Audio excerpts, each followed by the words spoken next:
Currently, Earth.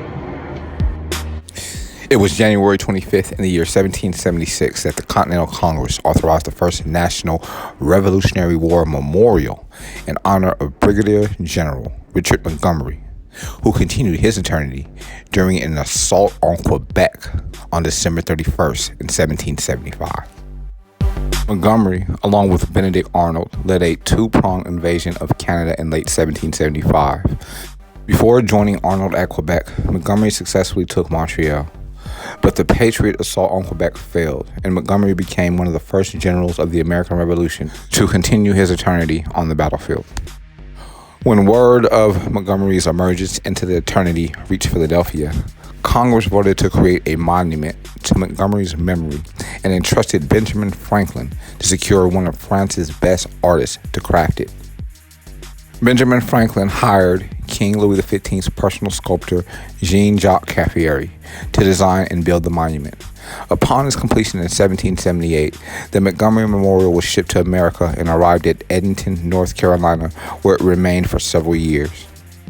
Although originally intended for Independence Hall in Philadelphia, Congress eventually decided to place the memorial in New York City.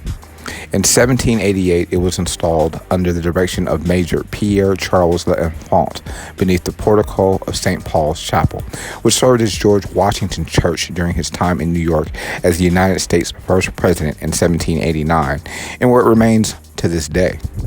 Montgomery's body, which was originally interred on the site of his continuance of eternity in Quebec, was moved to St. Paul in 1818. Caffieri also completed a bust of Franklin. Franklin gave 7 copies of the bust to friends in the United States. The original remains in Paris at the Bibliothèque Mazarine.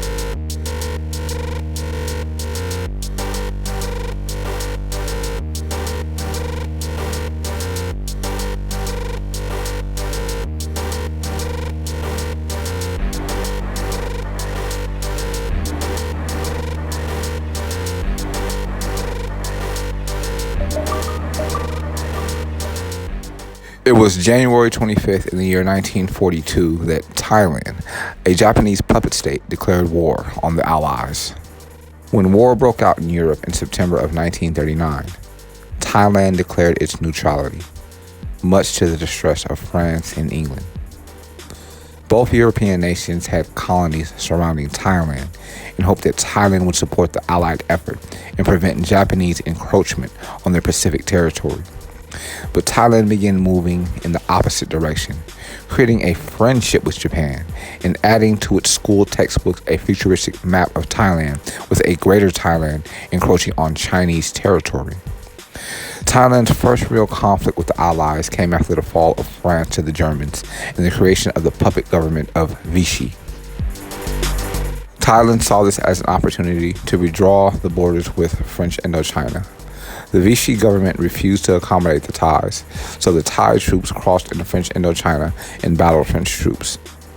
Japan interceded in the conflict on the side of the Thais and used its political alliance with Germany to force Vichy France to cede 21,000 square miles to Thailand. On December 8th in 1941, the Japanese made an amphibious landing on the coast of Thailand, part of the comprehensive sweep of the South Pacific Islands that followed the bombing raid at Pearl Harbor, Hawaii. The Japanese did have assistance. Thailand's Prime Minister, Lang Papul, collaborated with the Japanese, embracing the Axis powers' war goal of uprising territory in China and ruling over the South Pacific. Papul wanted to partake in the spoils. Toward that end, he declared war on the U.S. and England. In October, he took dictatorial control of Thailand and became a loyal puppet of the Japanese.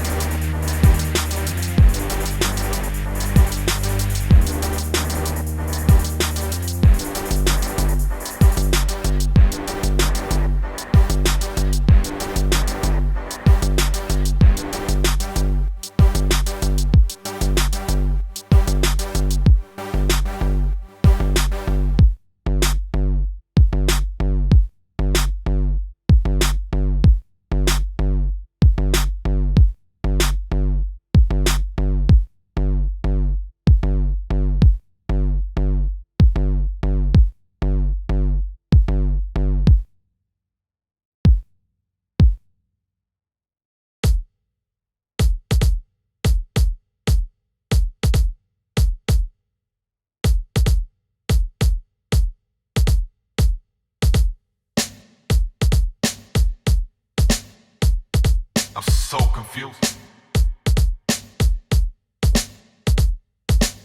I can't think.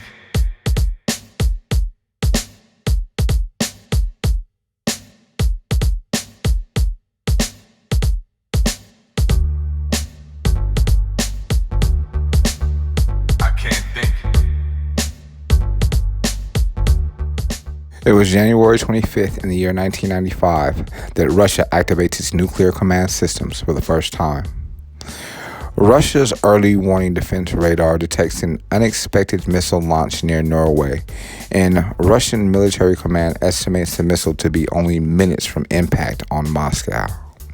Moments later, Russian President Boris Yeltsin, his defense minister, and his chief of staff were informed of the missile launch.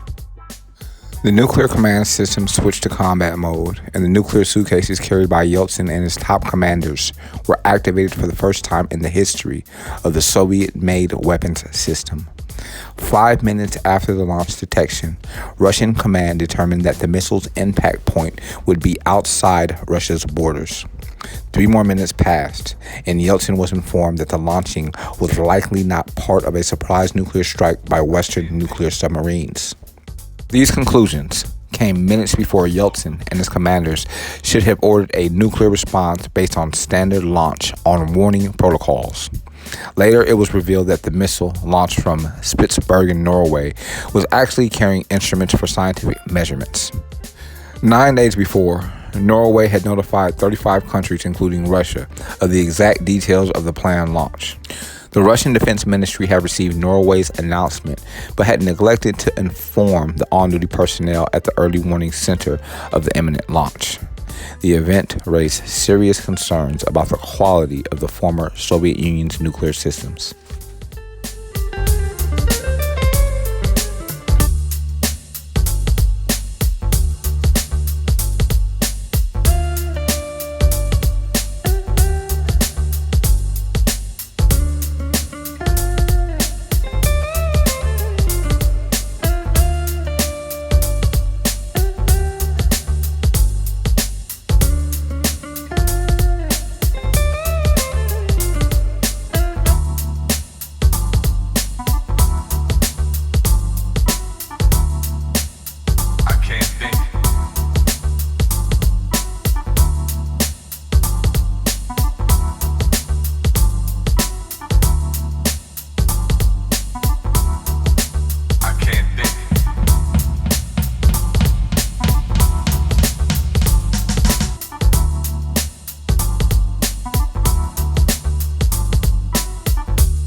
The information documented on this audio file can be verified on history.com.